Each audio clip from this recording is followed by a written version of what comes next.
And the best image was taken on October 2nd by the high-rise camera on board the Mars Reconnaissance Orbiter. And unfortunately, the argument is because of the government shutdown. October 29th, 2025. While Atlas was making its closest passage to our star, hidden from our view but visible to space-based solar observatories, something that should be physically impossible happened. And when I say impossible, I'm not exaggerating. I'm talking about a direct violation of fundamental laws of physics. Atlas turned blue. Not slightly blue, not with bluish tones, intensely, impossibly blue. Bluer than our star itself. For you to understand the magnitude of this discovery, let me explain why this is so disturbing.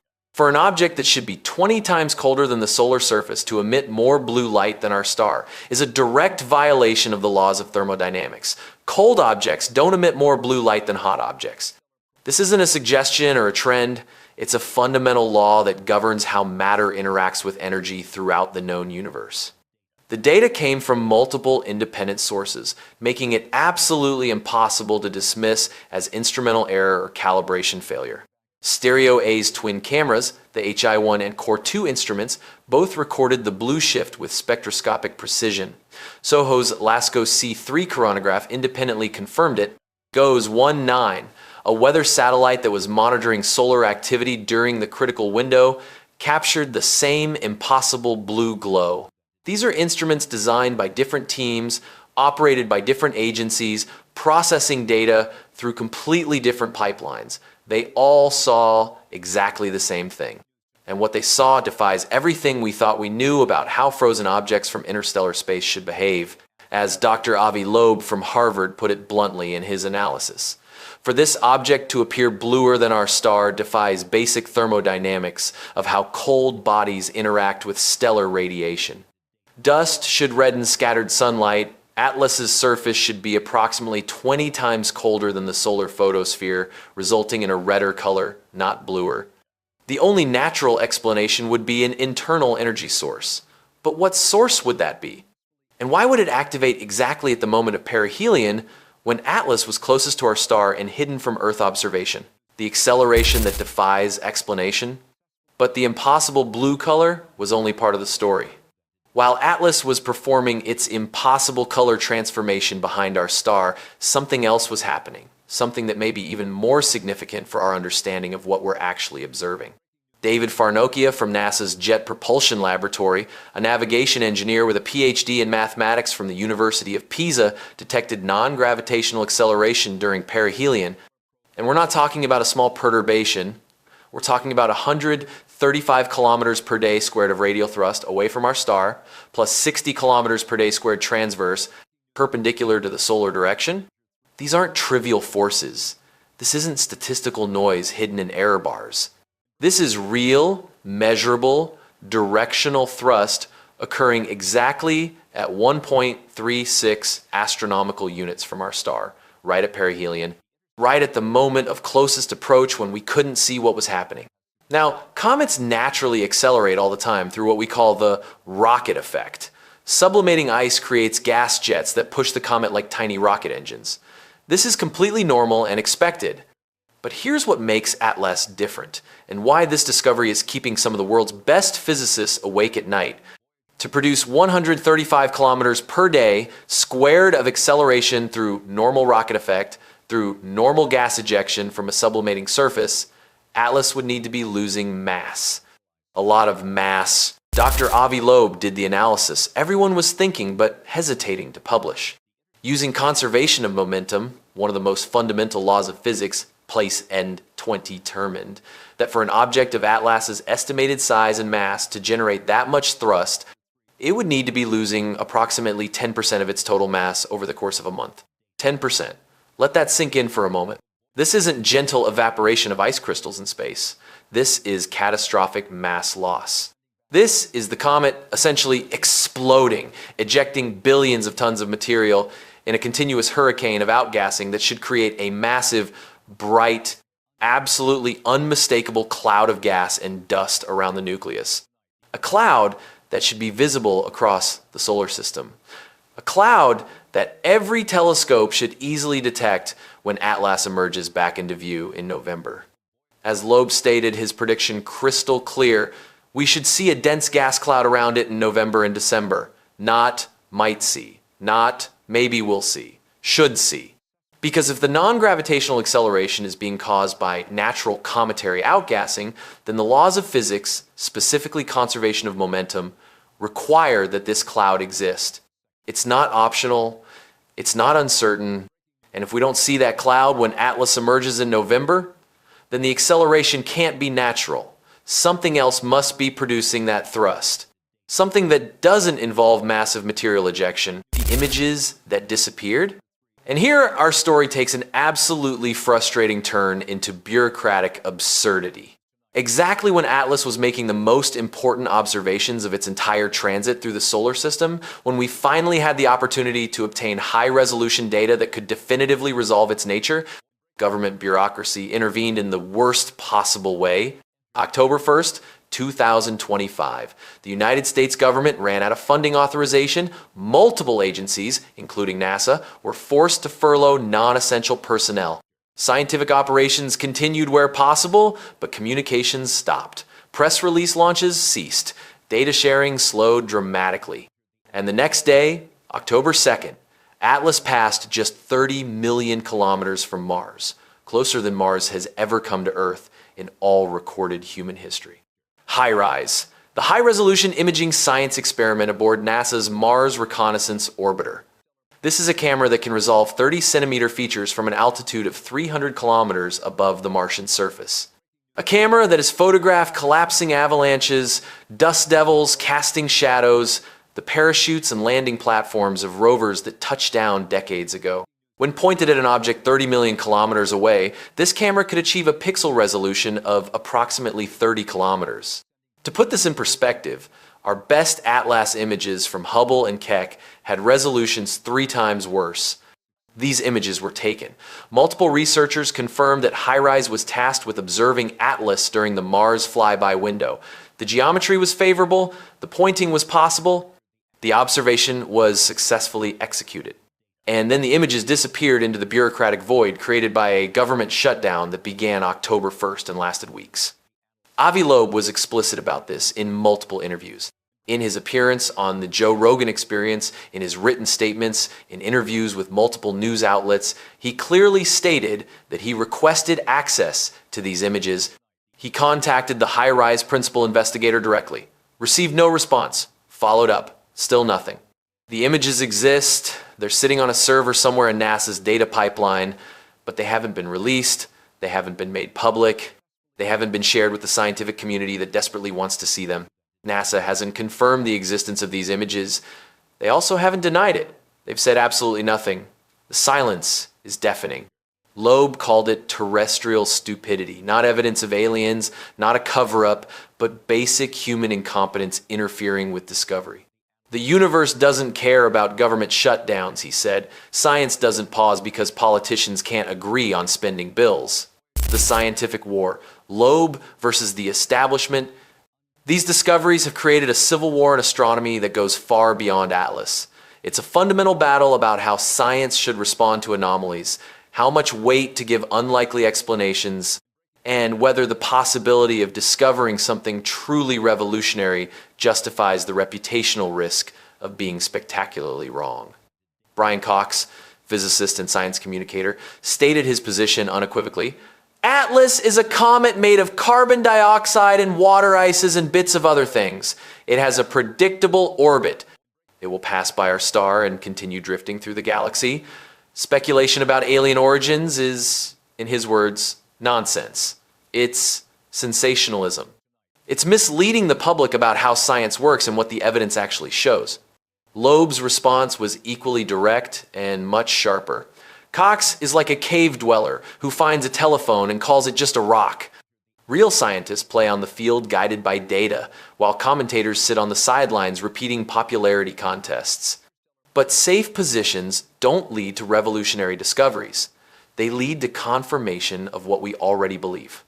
But Loeb argues that when you have 9 documented anomalies in the same object, when the cumulative probability of all these anomalies occurring naturally drops below a certain threshold, you have a scientific obligation to consider alternatives. even uncomfortable alternatives, even alternatives that sound like science fiction. The data trapped in space, there's a spacecraft out there right now that has already seen everything we're waiting to discover. ESA's JUICE probe, Jupiter Icy Moons Explorer, made its ATLAS observations between November 2nd and 25th, 2025. Multiple instruments, cameras, spectrometers, particle sensors. The craft was perfectly positioned to observe the comet in the immediate aftermath of perihelion, during the critical window when any massive outgassing from the unexplained acceleration should still be visible, still creating a bright and expanding cloud of debris that would be unmistakable in the data. JUICE saw it. Whatever is happening with ATLAS right now, whatever state it's in as it moves away from our star, JUICE has already captured that information. The photons have already hit the detectors. The data has already been recorded. The observations are complete. And we won't know what they show until February 2026. 3 months. 3 months of waiting while the most important data about ATLAS sits in a computer memory aboard a spacecraft that's too far from Earth to send that data quickly home. 3 months of speculation, debate, analysis of older observations, and growing frustration among astronomers who know the answers they need have already been collected but are completely inaccessible. The reason for the delay isn't mysterious or suspicious, it's purely technical. JUICE is currently about 2 astronomical units from Earth and moving away. At that distance, radio signals take approximately 16 minutes to travel in each direction. The craft uses its main high-gain antenna as a heat shield during certain parts of its trajectory, which means it has to rely on the smaller medium-gain antenna for communications. The medium-gain antenna has a much lower data rate, everything slows down, scientific data is prioritized and queued. Observations are transmitted in the order they were made, with the most critical information sent first. For those just arriving at the ATLAS story, let me tell the complete journey of this extraordinary object, a visitor from another star system that is rewriting our understanding of what's possible in the universe. The billion-year journey, ATLAS, was discovered on July 1st, 2025, by the ATLAS Detection System in Hawaii, initially cataloged as just another asteroid until it became clear this object was something far more extraordinary. It was coming from interstellar space, traveling at an impressive speed of 61 kilometers per second, nearly double the speed of Oumuamua, the first confirmed interstellar visitor. Working backward on its trajectory, astronomers determined that ATLAS began its journey an incredible 7.5 billion years ago, departing from a region near the constellation Lynx. To put this in cosmic perspective, when ATLAS started its epic journey across the galaxy, our star didn't yet exist. Earth hadn't formed, and life as we know it was still a distant impossibility. During all these billions of years, this object traveled through the interstellar void, surviving cosmic radiation, galactic magnetic fields, and gravitational encounters with countless stellar systems. The first anomalies.